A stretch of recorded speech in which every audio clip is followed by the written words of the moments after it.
Three second-year players that are ready to shine this year in 2022. So number one, Greg Newsome, cornerback for the Browns. You see the delineation there. Also, defensive side of the ball, number two, Jeremiah Owusu-Koramoah, the linebacker.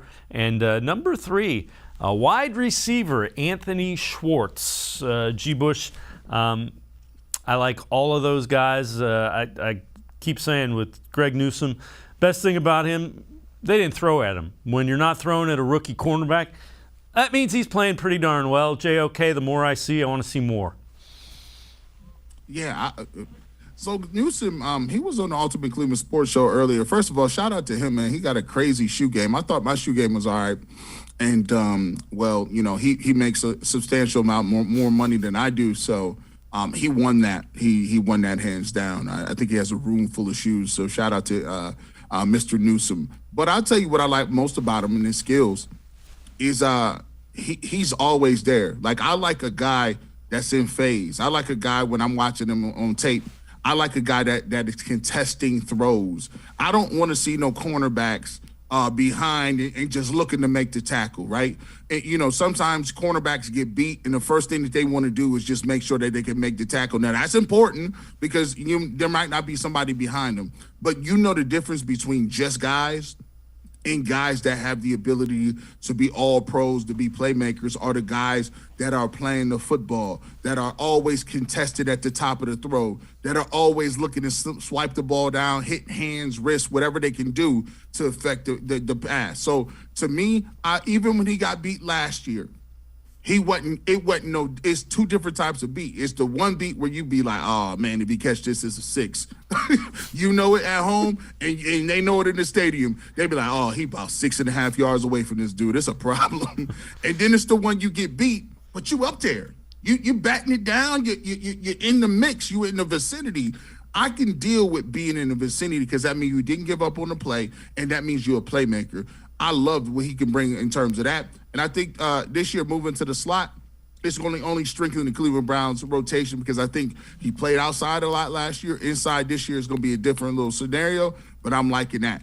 And I'm looking at it, to me, if the Browns offense want to be dynamic, I already know I got JOK penciled down as a playmaker. You know, there's sometimes when you're a young guy, and I've been on both ends of the spectrum. I've been an old dude that been phased out. But I've been a new dude that phased some other people out a couple years before. They say, oh, he's a new breed, right? JOK, to me, you tell him, hey, young pup, you're gonna need to be a playmaker for us. I need you. You are along the lines of a Myles Garrett. You are along the lines of a Clowney. I need you to be around the field, around the football, and I need you to be a 3-down player. I think he can do it. I think he's going to change the way people start drafting linebackers. Trust me.